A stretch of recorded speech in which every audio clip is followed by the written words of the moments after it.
Hola alumnos, bienvenidos a esta clase de biología. Vamos a hablar un poco sobre la evolución orgánica. Ok, en esta gráfica tenemos de manera esquematizada la proporción de diferentes seres vivos en la Tierra. ¿Ok? Tenemos que la mayoría de porcentajes de seres vivos, que son aproximadamente unos 751.000 individuos formados en la clase insecta, tenemos un porcentaje un poco más elevado para plantas superiores, poco más para vertebrados, invertebrados y no artrópodos. Y en este caso podremos ver que en realidad, comparado con la población de insectos, de artrópodos, hongos y plantas superiores, nosotros estaríamos en el grupo de los vertebrados, que ocupan un menor porcentaje, y en este caso de vertebrados, los humanos, inclusive un porcentaje más chico. Entonces, aproximadamente toda la suma de las especies en el mundo hasta ahora, suman millones. Y en este caso se estima que se conoce solamente el 10% de las especies que realmente existen. Con esto quiere decir que de verdad toca mucho que investigar y todavía muchos espacios que explorar. Hace muchos años atrás se trató de entender el origen de las especies y en muchas ocasiones se generaban hipótesis que estaban en realidad correlacionadas con el conocimiento que tenían en ese momento. Una de las ideas por la cual se buscó una explicación de dónde venimos, de dónde vienen todos los seres vivos, era el fijismo. ¿Qué era el fijismo? Era un movimiento que estaba basado en el creacionismo. Quiere decir con esto que todos y cada uno de los organismos que coexistían en la Tierra estaban existiendo gracias a un poder creador de una persona totalmente suprema, en este caso inmutables, hacia un personaje llamado Dios en este caso. Sus defensores calculaban que la Tierra tenía una antigüedad de solo 6.000 años, inclusive eso más tarde se pudo revocar. Inclusive no, en realidad no están equivocados, sino que simplemente para esa época tenían una información, no se contaba con todo el acceso a la información que tenemos, por ejemplo, ahora. En ese caso igual era considerado un avance porque el hecho de tener la curiosidad de investigar o buscar las razones de por qué estamos aquí era un punto a favor de la ciencia. Inclusive, sin el fijismo no se hubiesen relacionado las teorías que se vendrían posteriormente. ¿Ok? A pesar de que todas estas ideas habían ocurrido durante la Edad Media, estas ideas tomaron fuerza en el siglo XVIII. Esto porque lo defendió en algún momento un naturalista llamado Carl von Linneo. El descubrimiento después de fósiles fue un contratiempo para los defensores de esta teoría. ¿Por qué? Porque al detectar de que esos objetos en estado fosilizado que guardaban registro de seres vivos de hace mucho más de 6.000 años, podría estar entonces debatiendo y derogando esta idea. Ahora, el hecho es de que de alguna u otra manera la información iba fluyendo y la curiosidad también, y posteriormente se formaron otro tipo de planteamientos, como por ejemplo el evolucionismo. Aquí simplemente se basaban las ideas en la interpretación científica y diferentes fenómenos naturales. Los estudios geológicos formaron parte de suma importancia para la data o conseguir la data de diferentes fenómenos, de diferentes individuos que se pudieran observar. En 1830, el geólogo inglés Charles Lyell aportó nuevas pruebas que daban a favor de un cierto uniformismo. En este cierto uniformismo no era más que una conducta en el cual los cambios no se percibían de manera sino a gran escala, pues ya después de haber pasado muchos años. Eh, en el momento de que se probaron o se dieron pruebas a favor del uniformismo, el catastrofismo fue abandonado. El catastrofismo sostenía simplemente que las especies tenían un tiempo de vida hasta que llegara una catástrofe y después generándose vidas nuevas que iban a ocupar el camino de esta. Actualmente, hoy las ideas de los fijístas no son aceptadas en lo absoluto por la ciencia, pues para los científicos la evolución de las especies es un hecho comprobado y se han formulado diferentes teorías que buscan explicar este complejo proceso. Aquí podemos ver una muestra de un fósil de un amonite, un organismo, en este caso el fósil que es claramente se ve la concha de un molusco, ¿ok? Y este existe hace aproximadamente 400 millones de años atrás. Y su extinción se calcula que fue hace 65 millones de años, imagínense. Por otro lado tenemos un fósil de un gliptodonte, ¿ok? Este se estima que vivieron hace 5 millones de años atrás hasta hace 8.000 años en lo que hoy es el altiplano andino y la Patagonia, ¿ok? Se trata de un pariente de los armadillos actuales. Pruebas paleontológicas. Bueno, diferentes muestras fósiles, como por ejemplo estos huevos fosilizados supuestos de un dinosaurio. En este caso, a través de la paleontología se determinaron diferentes pruebas biogeográficas. ¿Qué era la biogeografía o qué es la biogeografía? No es más que una ciencia que estudia la distribución y la diversidad de las especies en las áreas geográficas. No obstante, los estudios paleontológicos y con ayuda de la biogeografía también nos ha ayudado a relacionar diferentes tipos de órganos homólogos o análogos. ¿Qué quiere decir con esto? Que a través de la homología de los órganos se pudo haber determinado que en algún momento confluíamos en un ancestro común. ¿Qué quiere decir con esto? Por ejemplo, los órganos homólogos tienen la misma estructura interna, aunque la forma y la función puedan ser diferentes. ¿Ok? Esto es consecuencia de diferentes eventos adaptativos. ¿Ok? Y esto origina como consecuencia diferencias entre diferentes especies. Y esto se puede llamar divergencia evolutiva. ¿Ok? Por ejemplo, aquí tenemos huesos de mamíferos y aves.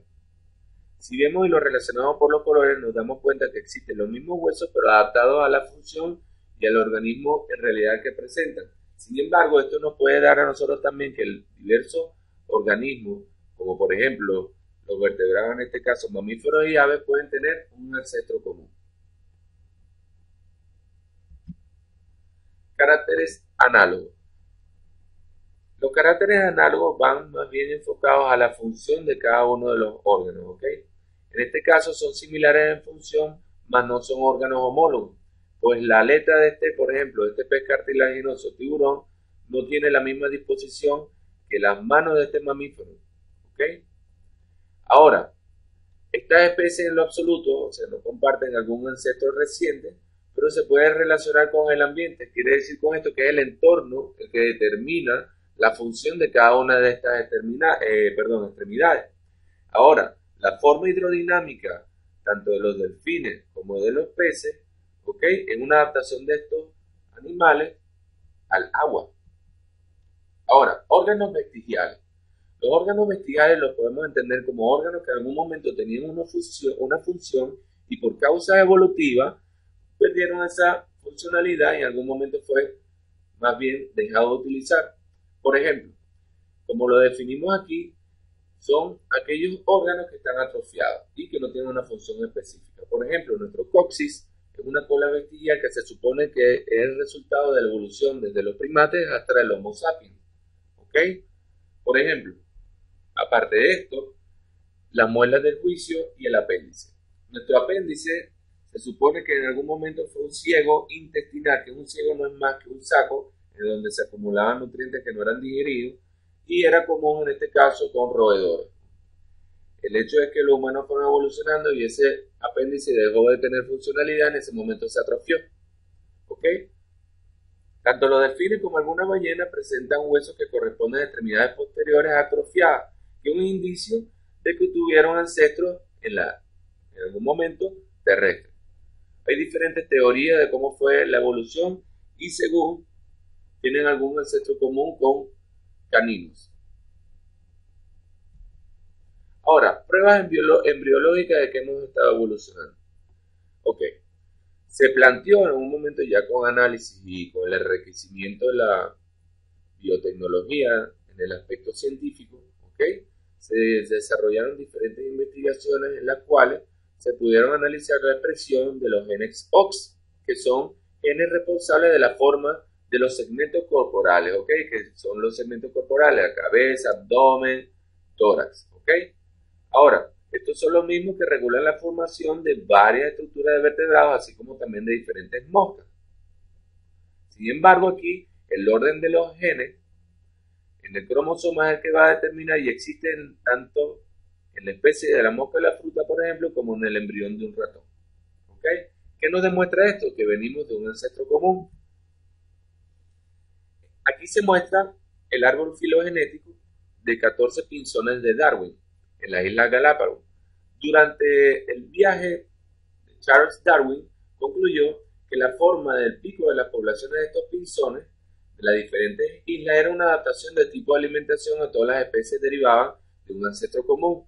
Si bien es cierto, la formación y las características morfológicas de cada uno de los picos de esta ave era adaptado al alimento. Por ejemplo, el Geospicia magnirotis estaba dedicado a comer semillas mucho más gruesas y cuya adaptación en este caso le permitió sobrevivir.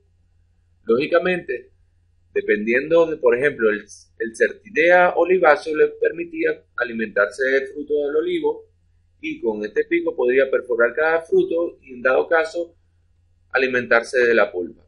En fin, todos estos pinzones terrestres, pinzones arbóreos, insectívoros, comedores de brotes, pinzones gorgojeadores, carnívoros, comedores de flores de cactus, ¿ok?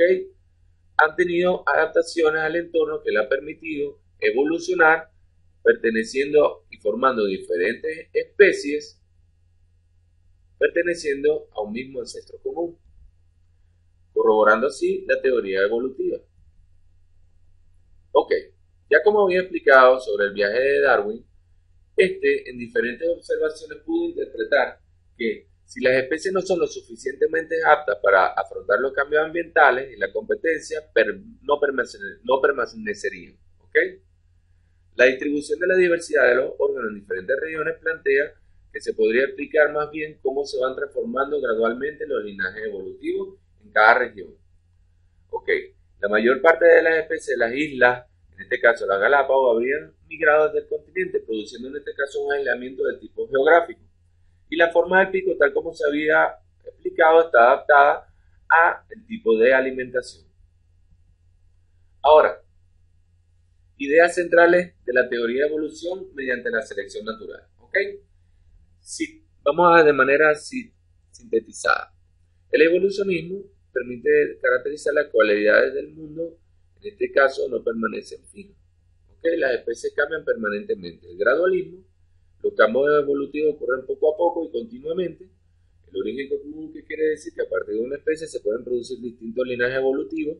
Y la selección natural, que aunque se considerara en algún momento que era posible la evolución por herencia de caracteres adquiridos, tanto Darwin como Wallace afirmaron que una de las causas principales de la evolución es la selección natural. ¿Para qué? De manera que ésta funcionase, podrían darse cuenta que en diferentes condiciones en una población, como por ejemplo la variabilidad, la presión de la selección, la reproducción diferencial y la herencia, tal como lo vamos a ilustrar en la página siguiente, podría corroborar un ejemplo de cómo actuaría este tipo de selección. Aquí podríamos ver con el ejemplo de la chinita un ejemplo de variabilidad que es simplemente la coloración de estas especies, pero sin embargo pertenecen a la misma especie, con cambios de coloración. Ahora explicaríamos la variabilidad de la manera siguiente. No todos los individuos de una población van a ser iguales, ¿ok? Hay diferentes rasgos morfológicos, fisiológicos, que definen las características de una población. La presión de selección y reproducción diferencial nos permite a nosotros que, en lo que está pasando en este espejo, obviamente, es que las características morfológicas permiten que los depredadores lo vean con mayor facilidad. Sin embargo, las especies de color gris podrían camuflajearse en el entorno o mimetizarse con las rocas y la coloración azulada, ¿ok? Ahora, dependiendo de esta conducta de quién va a permanecer en el hábitat, va a reproducirse y ese gen permanecería, logrando entonces que esa especie permanezca en el ecosistema. Ahora, ¿cómo influye la presión de la selección? Tal como les acabo de explicar. ¿Ok? Ahora, debido a que estos peces de coloración amarillenta van a vivir menos en algún momento por efecto de herencia, hacen que las crías se parezcan a sus padres y de esta forma los rasgos favorables se heredan. Y en este caso, no es un rasgo en lo absoluto favorable para la supervivencia. Ahora, la selección natural ocurre al azar, perdón, pues resulta que no es de manera aleatoria.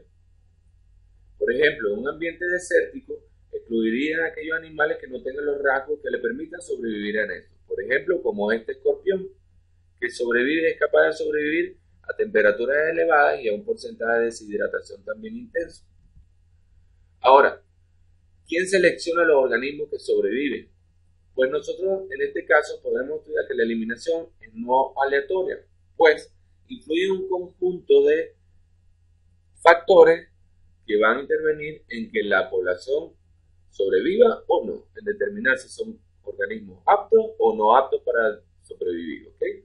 Los depredadores en este caso, tal como la mantis, son un importante factor ambiental de selección natural. ¿Por qué? Porque ellos están regulando el crecimiento de ciertos organismos. Ahora, ¿solo los individuos más fuertes son los que sobreviven? Ok, hablemos de la eficacia biológica. Los organismos exitosos son los que logran una mayor eficacia biológica. ¿Okay? Son los que dejan la descendencia en otros individuos, ¿okay? Los que pueden tener descendencia. Ahora, esto va a depender de su capacidad para sobrevivir, encontrar pareja, reproducirse, adaptarse a los recursos disponibles, ¿ok?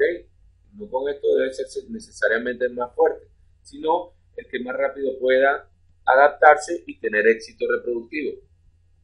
Ahora, no existe un organismo perfecto. La selección natural permite que los organismos sean lo suficientemente aptos y puedan sobrevivir y dejar descendencia.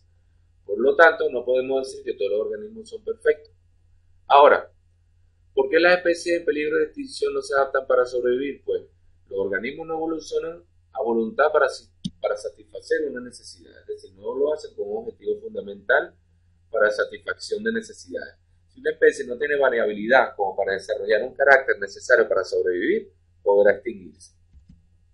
Ahora, la aplicabilidad de la evolución en la medicina. Bueno, pues gracias a la comprensión de la evolución de diferentes agentes patógenos, el ser humano ha adaptado las medicinas para la supervivencia de la especie humana, tal como vacunas y tratamientos que permiten un mejor control de enfermedades.